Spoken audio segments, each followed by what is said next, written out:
And it was back in the day when we did a lot of retail work. And this is a perfect example because in retail, there's a lot of moving parts to it, right? And although budgeting or putting a price together to a retail project sitting outside from it and only having had the opportunity to visit it once, as it typically is on any construction project when you're tendering, that you are allowed to go visit the project prior to submitting your tender. Not only allowed, but also most times mandatory that you visit the project. So it gives you minimal exposure, and it's not as if many people start asking questions while there. They're just double checking that the information that's been put on the drawing is indeed accurate to whatever information's been shared. Nobody's going to take the time to dig into these gray areas that have not been well captured. Nobody's going to take the time to sit with, for example, the store management.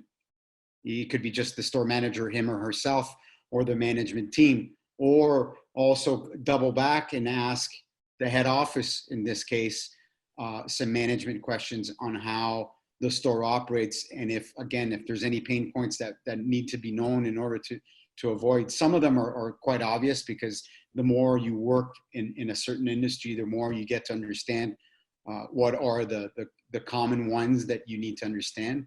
But like anything else, as I said prior, every construction project has its uniqueness, and in my eyes should be considered unique, and it shouldn't be a reason why there shouldn't be more questions asked from the get-go.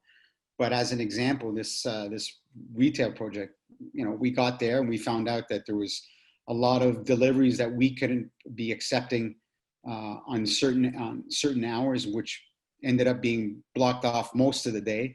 We had to have people there after hours that we never accounted for in our price to them, which ended up having us having to absorb the premium cost for it.